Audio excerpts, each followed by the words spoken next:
My name is Brian Quinn. I am the Education and Outreach Coordinator for Lawyers Concerned for Lawyers of Pennsylvania, and it's my pleasure to present for ACC San Diego chapter again. I'd like to thank Audrey for inviting me. It's always one of my highlights of actually my years when I do ACC programs, which I do now throughout the country.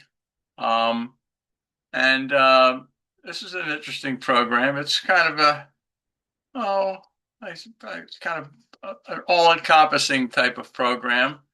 Talk about work-life balance in 2026, and you'll notice I have the word realistic in parentheses because sometimes we aren't too realistic about some of our plans and our goals. So we're here 2.5 months into the new year. In 2026. For some of us, didn't come soon enough. For others, maybe not so. But for many people, if not most, we set out this year to accomplish the goals that we set last year because we made promises the year before that, because we made plans the year before that. You get the point. I want to talk about some of these plans and goals and well, how are you doing so far? What part have they been playing in achieving and more importantly, maintaining a work-life balance as we continue another year in this new normal, whatever that means, world in which we find ourselves? Or are we just as stressed as ever?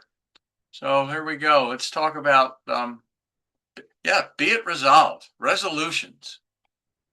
During my 50 plus years as an attorney, the last 8 of which I've been working for Lawyers Assistance Program here in Pennsylvania. I've made my share of resolutions on how to optimize my practice habits and my routines, winning some, losing some. Given that I have a little bit more time now to reflect on these particular issues, I've made a resolution to share some of those experiences with you and others in our profession. So let's talk about that. But I want to talk about lawyers' assistance programs first. I do work for one, and it's an important resource. And I know you're all in-house counsel. Some of you probably work for firms, but most of you work for the companies that for which you serve as counsel. And you have lawyer assistance programs of your own, your employee assistance programs, and HR departments and things. Lawyers assistance programs are a resource that people need to know about because really, they're as attorneys, we don't have to share those other avenues of resources, those employee programs that non-lawyers utilize for the company or in the company. We have our own lawyer assistance programs, and they're really our first line of defense many times because they deal specifically with the types of issues facing members of our profession. California, of course, has a lawyer's assistance program, and it's operated by the state bar. It helps attorneys, whether they're active, inactive, even disbarred, law students, people who are applying for admission to the bar, who may be struggling with alcohol or other substance use issues, mental health issues like stress, anxiety, depression, or for that matter, any personal or career concerns. And they do that in a number of ways. Your particular program in California provides both voluntary services and monitored services as needed. I'm going to be talking about the voluntary confidential services that are provided by people who are in the lawyer assistance program world. Here is a directory of lawyer assistance programs by state in the event that you are licensed in a state in addition to or instead of California only. It gives you the American Bar Association's Directory of Lawyer Assistance Programs. I also have the website for the California State Bar Assistance Program. Their toll-free numbers. I hope that you obviously all have access to this PowerPoint in some fashion, in PDF fashion, I'm sure that, and if you don't, you can have it. And this is all the information you need to get in touch with your California Lawyers Assistance Program, plus some other information as well. Confidential peer support, what you people in California call the other bar. Now, one of the things that people don't want to talk about is this impact on our license that people think will be occur if they call a lawyer assistance program. Here is Rule 8.3A for your state, California. Okay, not all states are the same. I suggest that you, and I obviously don't practice law in outside of Pennsylvania, but I do present CLEs all over the country, but I can't say that I'm an expert in every state's lawyer assistance program or their rules of professional conduct. So here's the duty to report misconduct, okay? The general duty that we all have as lawyers.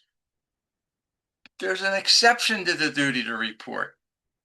And I want you to be aware of that, because that rule does not require disclosure or even authorize disclosure of information gained by a lawyer while participating in a substance use or mental health program.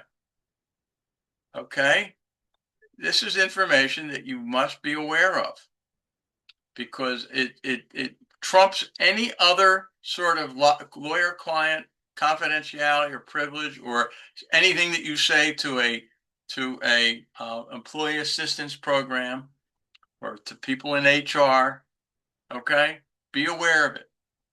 Confidentiality is a very big issue, and California treats it that way. So understand the rules that pertain to your license in the state of California, because obviously, if without promising confidentiality, how could we exist? So be aware of that. So let's talk about resolutions now. What exactly is a resolution? Well, there's a definition. It's a firm decision to do or not to do something. It's the quality of being determined or resolute. Pretty simple. As lawyers, we have no problem being determined. We're always making decisions to do or not to do something. We're also known to be great resolvers and negotiators of conflicts. So I guess it's that darn word firm that gets in the way for many of us. And then there's, a special type of resolution, the one that's often preceded by the words, "This year will be different." You know the one I'm talking about, that evasive denizen of the slippery slope of life, the dreaded New Year's resolution. Oh, that was for January 1st. We're in March. We don't have to worry about that now, do we? Well, interestingly enough, we say that, and maybe it's because, despite the traditions surrounding resolutions and all the practice that we've had, and they've been recorded for many years, thousands of years, frankly. They date back to the ancient Babylonians. But the problem is, within weeks, less than 10%, it's actually 8% of all resolvers accomplish their resolution. And if you look at them as, promising you're going to do something good or stop doing something bad, well, this particular number is the ugly part. The good, the bad, and unfortunately the ugly, with only such a small percentage. So what makes them so hard to keep? Well, let's look at some of the problems that we're facing as lawyers in 2026. Something that's going to impact our work-life balance. But frankly, I'm not going to limit it to 2026. The legal profession has been at increased risk to develop problems with alcohol, drugs, and mental health issues for many years, long before the impact of COVID-19 was felt back in 2020. So many people think that we can blame it all on that. It's not the case. So I want to examine the issues that impact far more than our New Year's resolutions or any resolutions, far more than our work-life balance. In fact, in many cases, they impact our lives and our very existence and the lives of our families, our clients, our companies, our colleagues as well.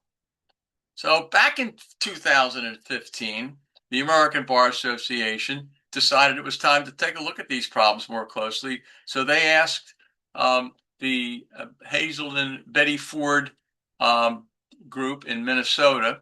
And at the time, Hazel and Betty Ford had a gentleman named Patrick Krill working there. He's a lawyer, a certified drug and alcohol counselor, to do a study. Krill did that study. He studied the use of alcohol in the legal profession. He studied mental health issues in the legal profession. And when he got done with that study 10 years ago, he referred to his findings as being incompatible with a sustainable professional culture. Here's one of the reasons that he said that. He found that 21%, 1 out of every 5 licensed lawyers, is a problem drinker. That means drinking to the point of it being hazardous or possibly a dependency upon alcohol, not having 1 or 2 drinks too many once or twice too often. And that 1 out of every 3 lawyers under 30, or in their first 5 years of practice, by the way, are problem drinkers. Young lawyers, new lawyers, 1 out of 3 are problem drinkers. Now, let me say this about the Krill study. Some of you, and I know for a fact because I asked Patrick Krill, but some of you may have gotten a request over the summer to participate in a study of this type. Maybe you did, maybe you're, and I'm not going to, they were random selections in certain states of people who were contacted. And I mean random. So the bottom line is that there's going to be some new results coming out very soon. The study's finished. I don't know what the results are. I tried my best to find out in a conversation with Patrick Krill, but it's going to be published very soon, is all I know. I was told possibly by the end of March. So we're not quite there yet, but we'll be looking for it.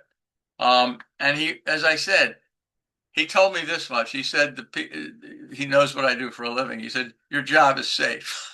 So I have a funny feeling that the statistics are going to bear out that things may not necessarily be even as they were then 10 years ago. Mental health issues. And by the way, this gives me the chance to talk to you about this. Krill broke down the categories of work that lawyers who participated in the study were doing, including in-house counsel. And many people think that lawyer assistance programs and studies, concentrate more on alcohol and that alcohol is the #1 presenting issue. Not the case. And not the case for in-house corporate counsel. The #1 presenting issue among members of the profession that are in-house corporate counsel is stress. Stress is #1. So there it is. We found that stress, 23% of all lawyers qualify for a diagnosis by as I said, Krill's a medical and legal professional. He used the DSM, the Diagnostic and Statistical Manual, that all people in that field use to diagnose and treat mental health disorders. 28% of all lawyers would qualify for a depression diagnosis, 23% a stress diagnosis. Not people who self-report and self-diagnose, I'm stressed, I'm anxious. Some people say only 19% of lawyers qualify for anxiety. Yes, as a medical disorder. 63% claimed that they felt that they were suffering from anxiety in this study. And there have been other surveys. Now, this is not a scientific study that I'm showing you now, but it was done 3 times in 2020, 2022, and 2024 by ALM Intelligence and Law.com. So it was just before the pandemic, in the middle of it, and then toward the end of it. Okay. Here's what the big impact of this particular survey is. The overwhelming majority of legal professionals believe their mental well-being is worse off as a result of their chosen career. 74% said that they felt that the profession had a negative impact on their mental health. Since they had become licensed attorneys, their mental health had declined. They're worse off.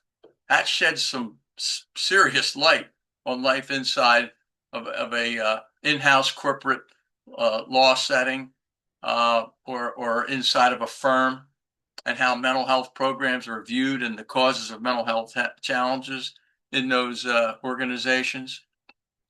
A third of the lawyers said that their use of alcohol and drugs had increased since they had become licensed lawyers. As a matter of fact, 44% said that they use alcohol to deal with stress. That's their go-to, their number one. 44% also said that they were having problems with isolation. And I'm going to talk about the impact of isolation on our mental health and our well-being. But the most compelling statistic is the one at the bottom of this page, where of the people who participated in this particular survey, 19%, 1 out of every 5 lawyers who participated, said that yes, in answer to the question, have you ever contemplated suicide at some point in your career? Not prospective, not that 19% will have a suicidal ideation. These are 19% who said that they had. When you talk about overall statistics on suicidal ideation, lawyers and non-lawyers, the National Institute of Health tells us, just to put this number in perspective, that 4.3% of adults in this country will have, at some point in their lifetime, a suicidal ideation at least once. 4.3%. So, 2/3 of the people who participated said that their work had caused their personal relationships to suffer. So, what are we doing about it? Okay, what are we doing? Are we getting help? Well, it doesn't appear that way when you look at these numbers. When almost 2/3 say, I can't take time off from my work to tend to my mental health issues. They tell us that the work caused these problems, don't forget. My work causes me negative mental health consequences. Now, what are we doing about it? 2/3 say, can't take time off. How come? Why? One word: fear. I'm afraid of what other people will say about me. What will they think about me where I work? And more importantly, how will it impact my career? So they're willing to do nothing to help themselves out of fear that it may harm their reputations, harm their standing in the company, or harm their career trajectory. But over half simply said, too busy, too much work to take time off. Excuse me? I thought you said that the work caused you the problem in the first place. It did. I've got too much of it. Well, you're using that as the same as the excuse for the problem that's caused by the work. Too much of it. The type of work I do. That's just that hamster on the wheel, convoluted type of logic. That any other form of any other time a lawyer would use logic like that, they would probably be criticized.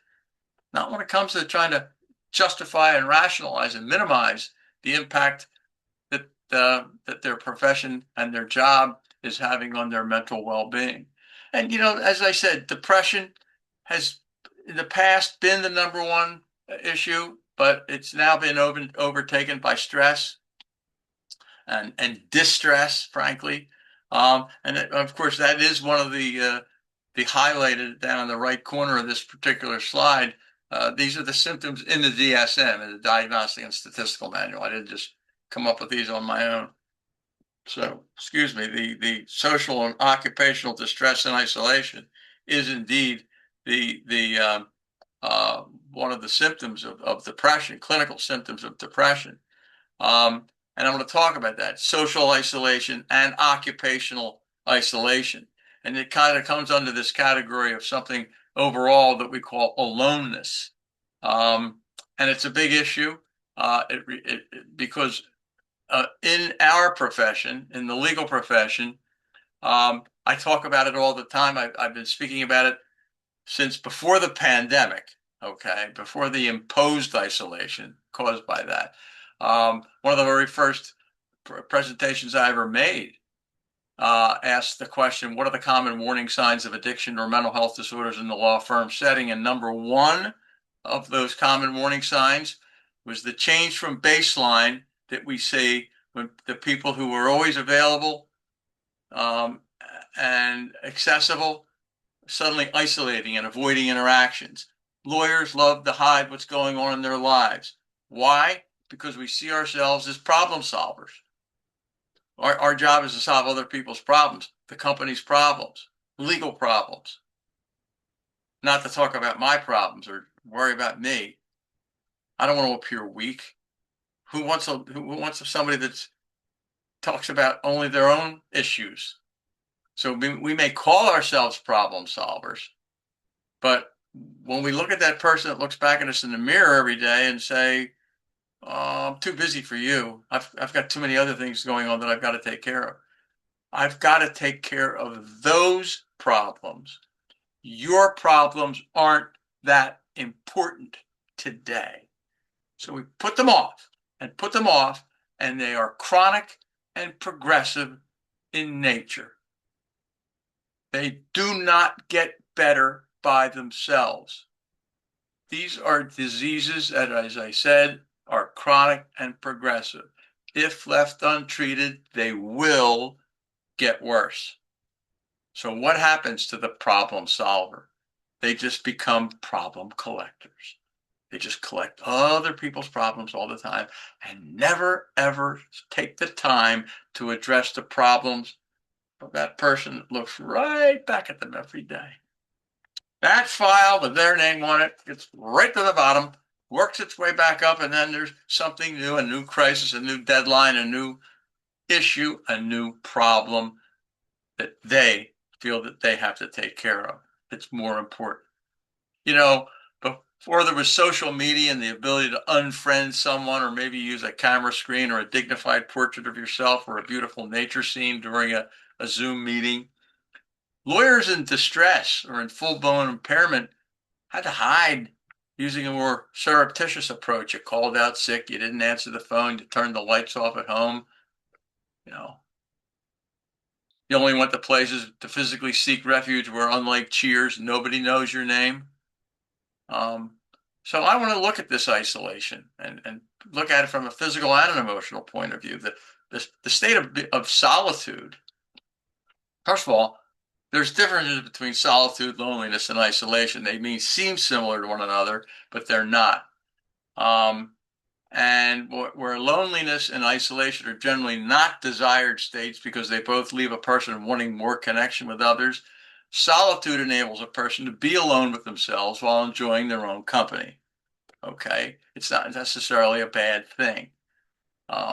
Loneliness, on the other hand, is a feeling, an emotion, and a perception of a general sense of lacking connection with others or belonging while desiring more connection than one actually has.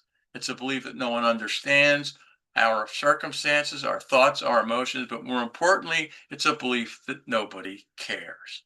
And when you combine these two together, this combination of solitude and loneliness, you get something called social isolation. Where did we see that? Yes, down in the right-hand corner of that slide that had the symptoms of clinical depression, social and/or occupational isolation. So it can lead to a depression disorder. So how are they connected? Well, the easiest way to describe it is while both solitude and loneliness can occur as a result of being alone, or physically isolated from others, loneliness has been described as by psychologists as painful isolation. Solitude, on the other hand, is qualified as desired isolation. So obviously, one state is more appealing than the other. And how does it impact us as a society?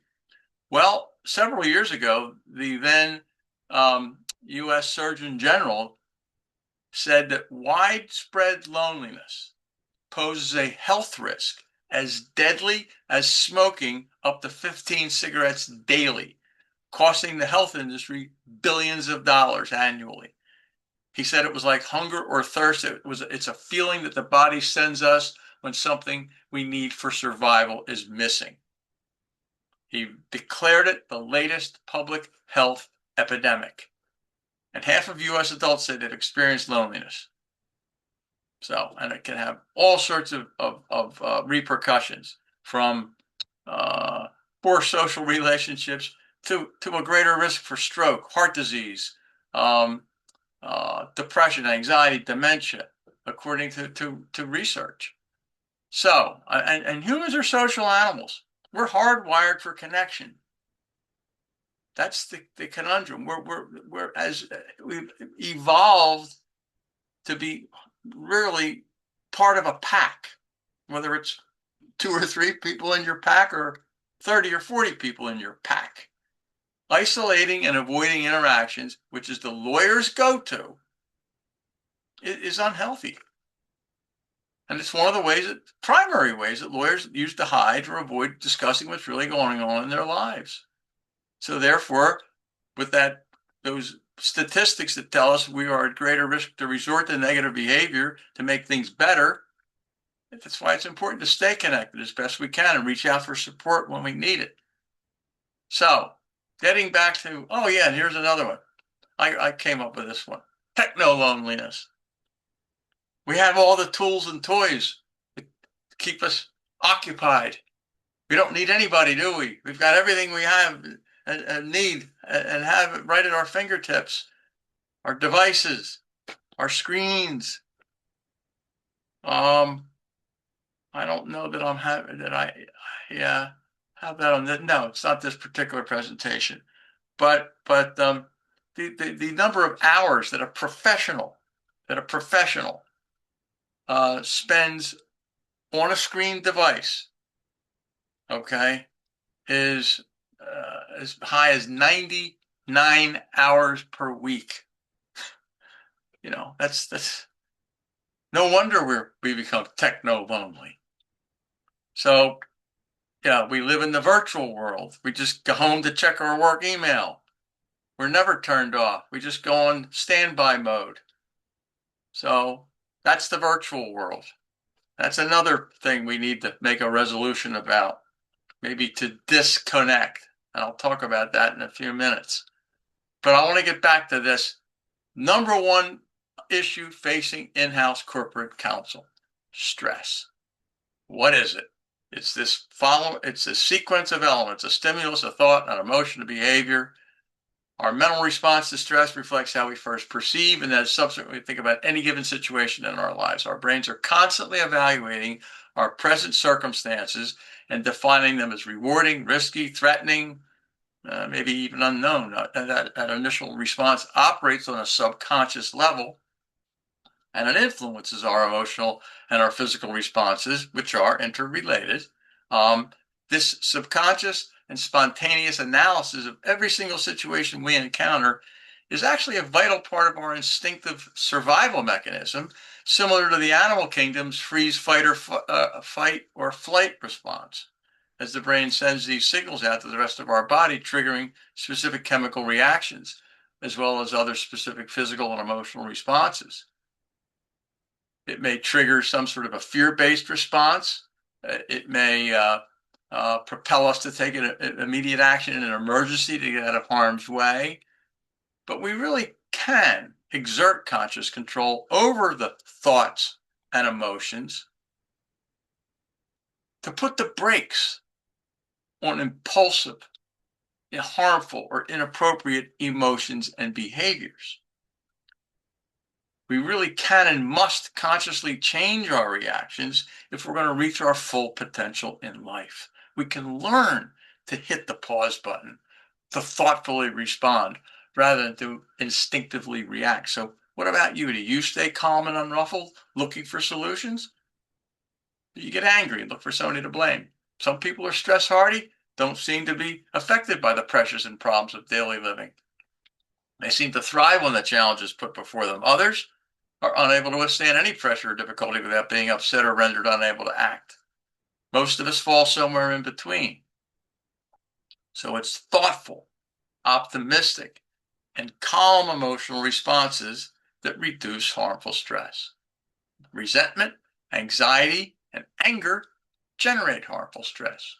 And then our individual different responses are going to differ from one another because of our individual differences as human beings. Otherwise, everyone would react in the same manner to a given situation. So we look at genetics and childhood experiences and our environments and our present circumstances, like our health, our finances, our personal relationships, previous similar experiences, our awareness and our understanding of what's happening and what can be done. And here are the most important words, if anything, about a situation. And lawyers don't like those words, if anything. Once again, because it's our job to know what needs to be done, and not only know, but to do it. Problem solvers, remember? Haven't you ever noticed that some days you deal well with a particular stressor and some days you deal poorly with the very same stressor? And there could be many variables that'll influence that. Whether or not it's a first time experience, whether if it was a prior similar experience, did you have a positive or a negative outcome? Were you properly prepared? How were you feeling immediately proceeding? What was your preceding physical and mental state? Were you tired, lonely, hungry, angry, ill, injured, taking medication, anxious, fearful, surprised? All those factors affect how you perceive and react to your present circumstances. So ask yourselves a few questions about the stress in your life. How stressed are you? Number one answer to that question always is, I have it right at the top. Too much to do, not enough time to do it. Absolutely.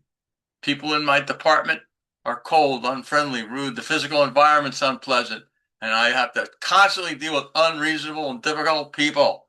I'll give you a moment to get that visual. For sure. Yeah.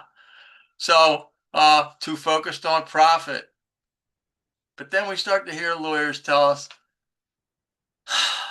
what I just don't have the same feeling anymore about my job and my work.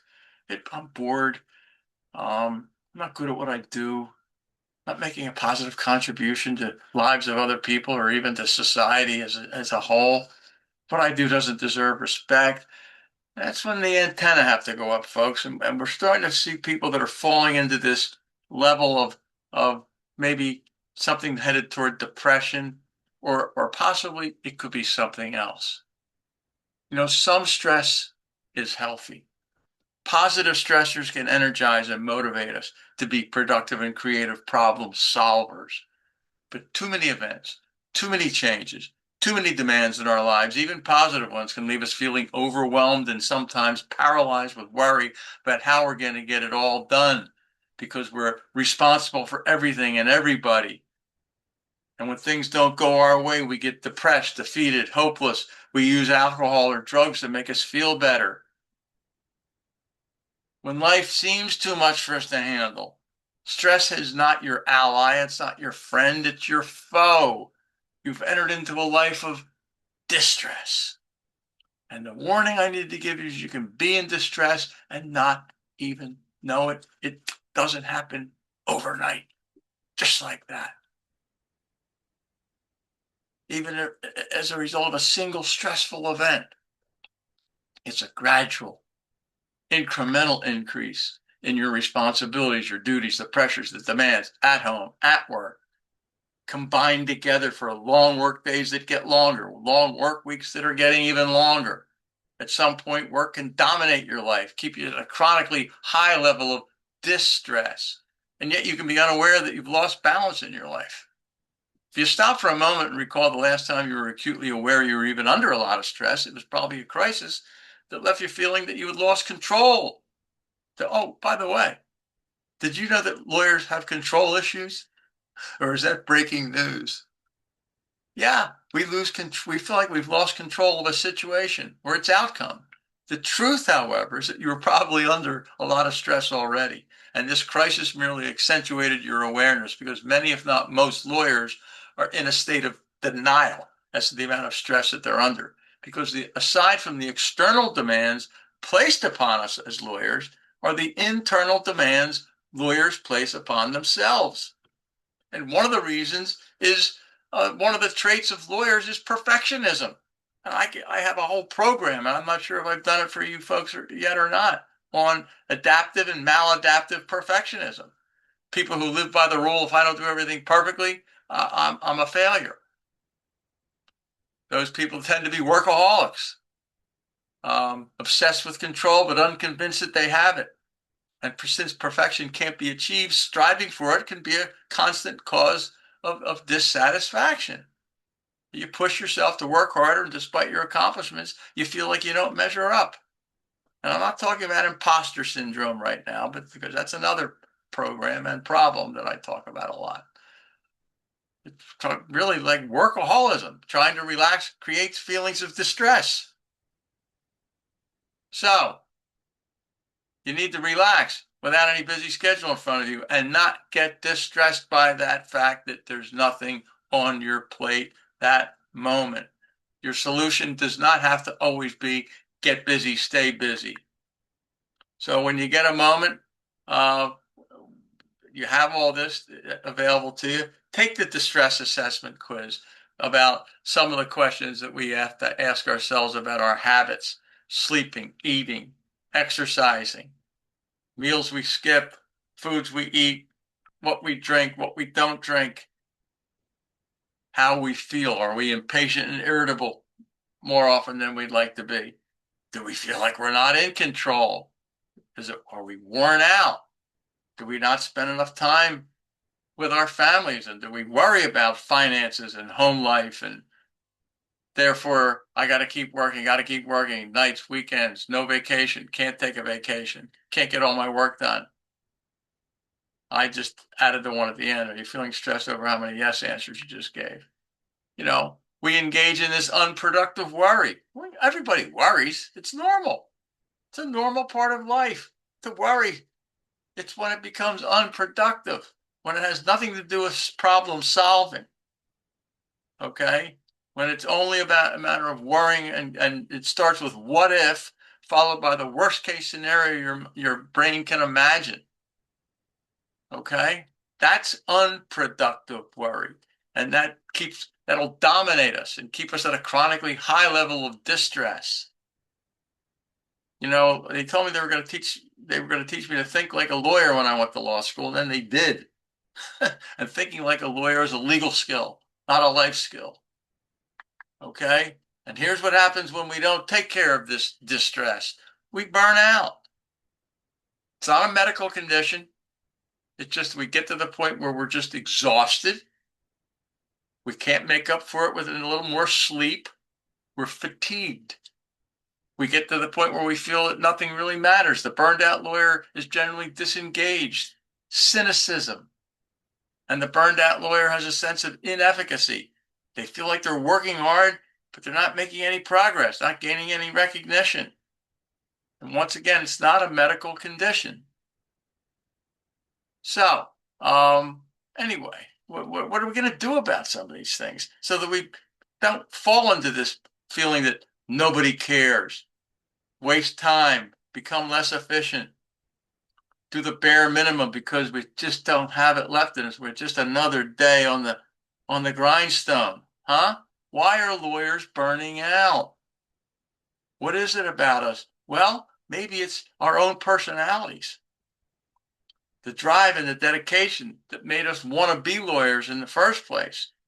And if you start to see these changes in your colleagues, once again, lawyer assistance programs just don't take care of the people who call for themselves. We take care of other people as well. When you call us and say, look, I don't want to be part of any intervention, but I want to help somebody. Can you do it for me? Or can you tell me what to say or what not to say if you do want to be involved? But when you start to see people around you constantly absent, uh, uh, conducting themselves in an irritable, moody way, it's a change from baseline. Always accessible, always available. Doors now always shut. They're in there, but don't want to have anything to do with anybody anymore. Any of these sudden changes are something where, as I said, the antenna have to go up. Keeping in mind that maybe it's our own personalities and our profession that are putting us at risk. So we got to come up with some things to do about this as we roll into the rest of 2026. We've got to come up with some strategies that work. And first and foremost, we need to set realistic, there's that word again, goals for ourselves. I want you to whoop it up this year. Focus on things you can control, not the things that are outside of our control that just get us more drained, anxious, overwhelmed. Whoop it up. What's that? WOOP, a wish, an outcome, an obstacle, and a plan. It's a step-by-step activity that you begin by identifying a wish or a goal you want to achieve. Next, you mentally imagine one positive outcome of achieving the goal and one obstacle that stands in the way. And that reflection sets you up for the final step, making a plan for how you can get around that obstacle. A wish, an positive outcome, an obstacle, and finally a plan. A common mistake when setting a goal is to indulge in fantasies about how great your life's going to be after you accomplish it without considering what's currently holding you back. So mentally contrasting your hoped for outcome with an obstacle that stands in your path is energizing, and it prepares you to make a plan for how and when you'll take action. Because a goal without a plan is nothing more than a wish. But resolving to change, however fervently you want to do it and wish to do it, is no guarantee that you're going to follow through. Why not? Well, because one reason is that most goals can't be accomplished all at once and on the spot. And lawyers love to have what they want when they want it. And it's usually right now. We need a way to bridge your current intentions with your future actions. And contrary to popular belief, you don't need more willpower. You need a strategy.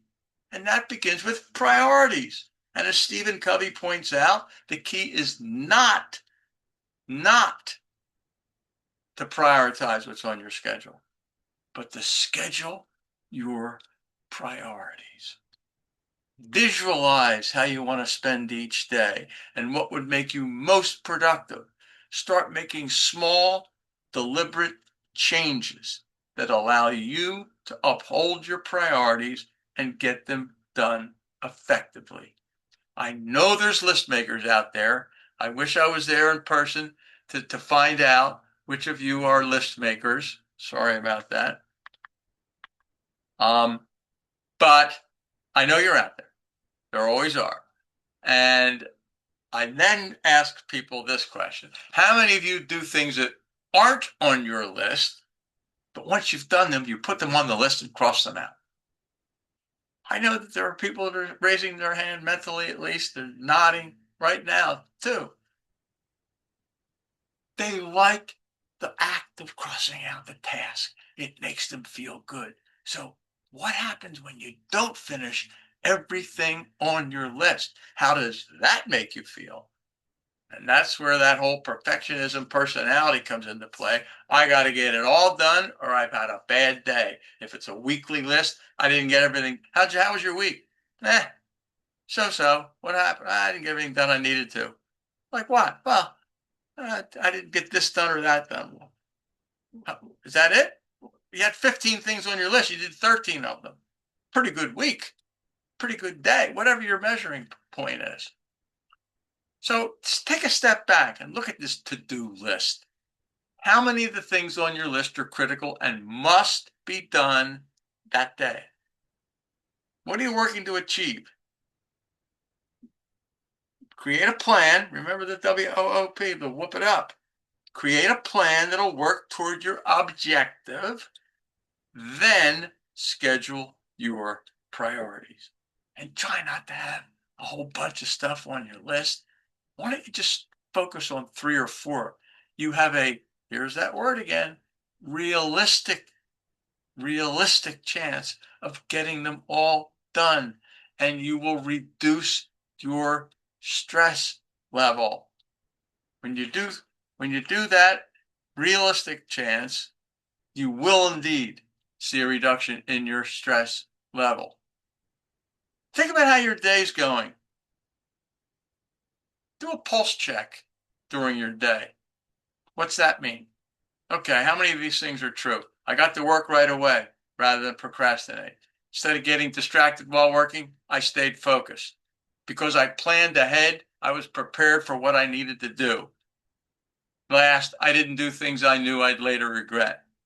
There's 4 little examples of a pulse check. You can come up with your own, but that's just a suggestion. So, as I said, time management and minimizing distractions is a big problem for lawyers.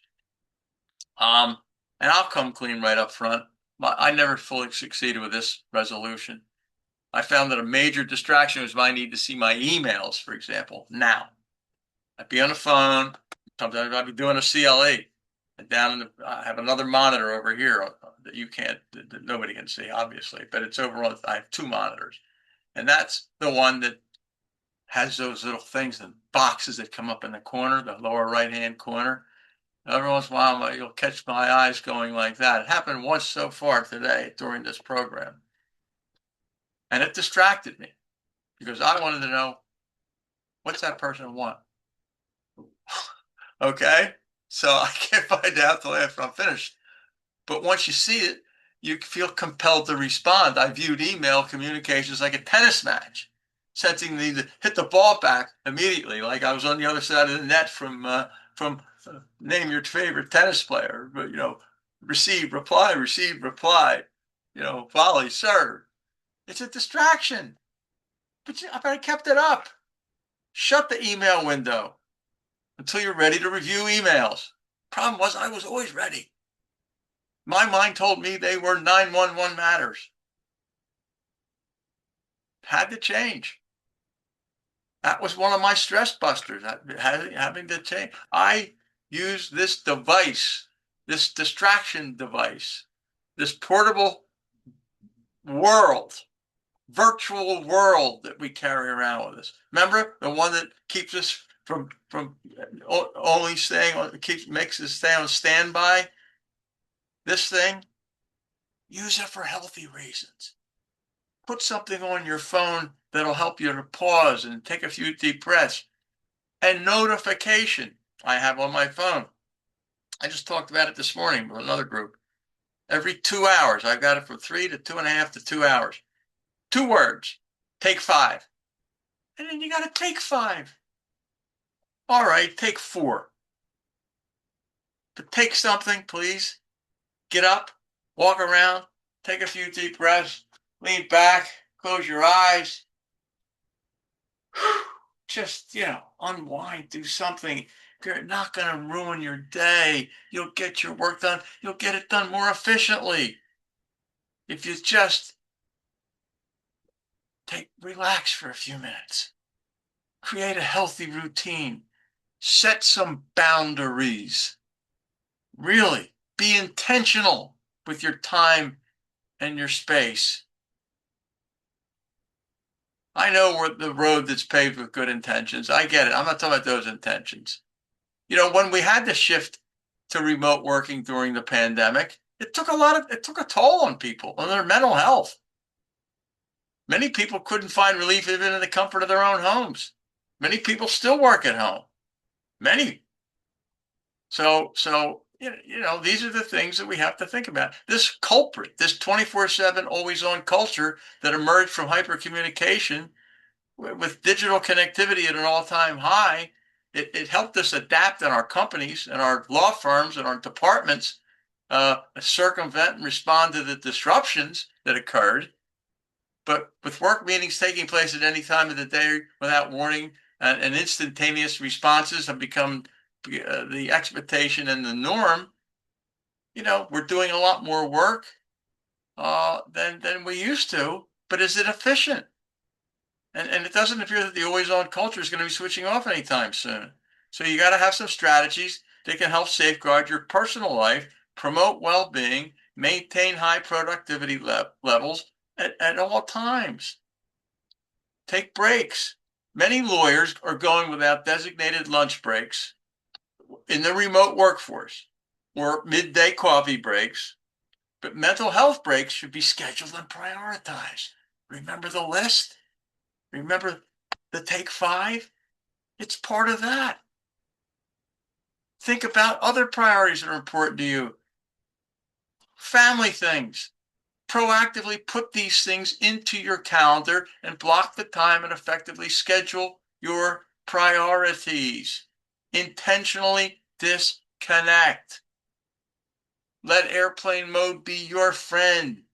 Don't charge your phone next to your bed. Wait, what did I hear you say? It's your alarm clock. Is that why it's next to your bed? Really? Well, what's an alarm clock supposed to do? Oh, get you up and get you moving. So why does it have to be next to your bed? Put it on the other side of the room. Have some terrible sounding alarm or song that you hate and you can't listen to it for more than a couple of seconds. Get you up and get you moving. That's what an alarm clock's supposed to be. Oh, it's a wink, wink alarm clock. It's really something you can reach and check something else, your emails, your texts, your social media. Want to see how many likes and kind compliments you got for something you posted last night. Because why? Because it makes you feel good.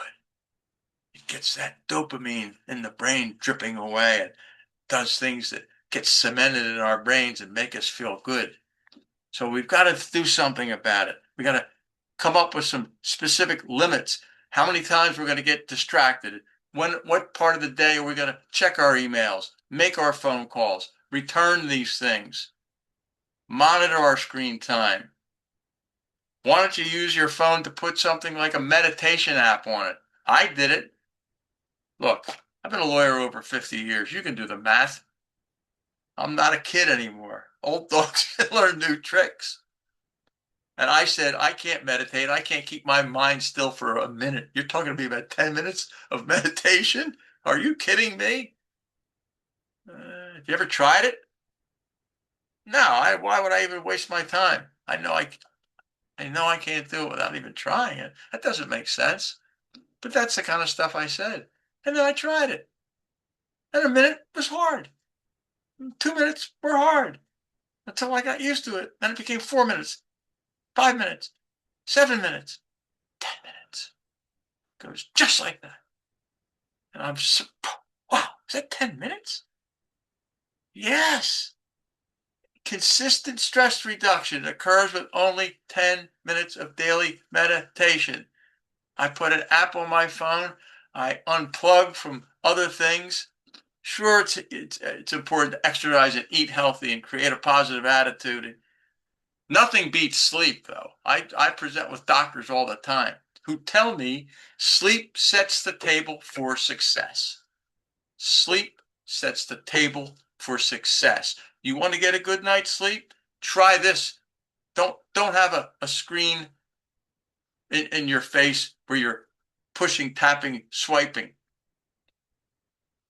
until you try to go to sleep, because that just activates your brain. Deactivate, decompress, meditate. Every morning, I choose to do it in the morning at 8:30 a.m. It's just a time that I picked. I get another notification. What are you grateful for today? It says. And this is important. Pen, paper. 60 seconds. I write down as many things as I can write down in 60 seconds that I'm grateful for. None of these things that are on the screen right now require a mobile device or a screen. None of them. They activate what's called the parasympathetic nervous system. I talked to you about stress and the stress reactions and the cycle. That's the sympathetic nervous system. We need to deactivate it to de-stress. The parasympathetic nervous system can be activated by some of these activities that you see on the screen right now. We can do it ourselves. Reaching out to others in need will help. Be a calming influence. Be kind to other people. But this activation of the parasympathetic nervous system will help us from head to toe. Give yourself a chance for success. Don't isolate. Share goals. Consider connecting to a greater life's purpose. You can come up with something that will make you feel good about what you do. Be kind to others. Be kind to yourself. For those of you who struggle with perfectionism, don't confuse it with excellence. They're different.